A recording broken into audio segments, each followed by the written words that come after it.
and welcome to Wei Jun on the World Cup. I'm Wei Jun, a sports writer for Free Malaysia Today.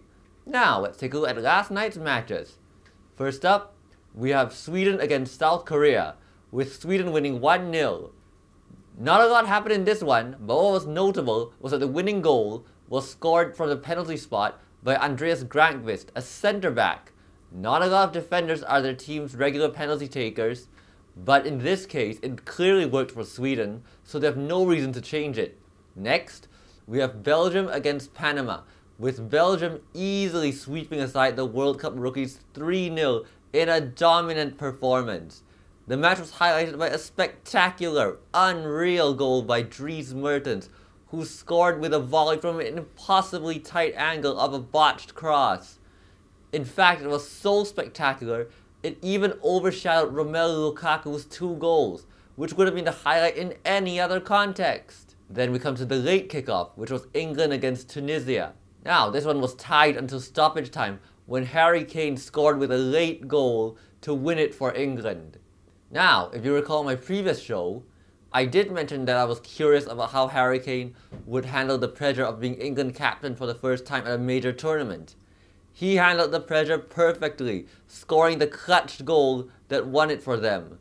So this is a great sign for England going forward because they're led by a player who not only has the game for it, but who has no fear of the big moments. Now, let's take a look at tonight's games. First up, we have Russia against Egypt.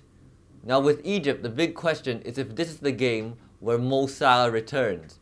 But even if he doesn't, the rest of the team did give a good account of themselves even though they lost to Uruguay, with players such as Tariq Hamid, Amir Warda, Marwan Mohsen and Karaba stepping up.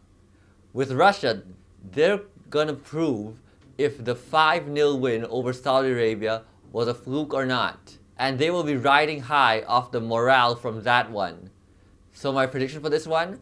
I'm gonna go with a Russia win. The only question will be the margin of victory, which will depend on the return of Mo Salah.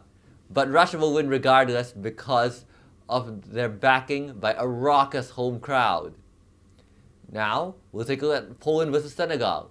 Now, a lot of you will be looking out for Robert Lewandowski, the undisputed superstar of Poland's national team.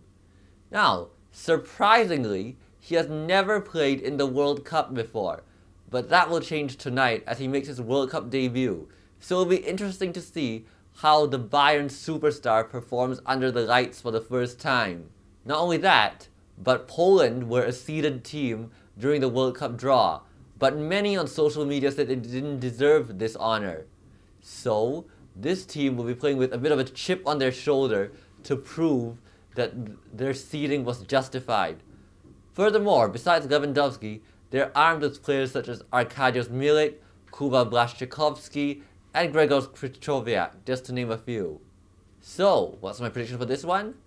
I'm going to go with a comfortable Poland win, because those other names, combined with the star power of Lewandowski, should be enough to easily beat Senegal. Alright, this has been Wei Jun on the World Cup, signing off.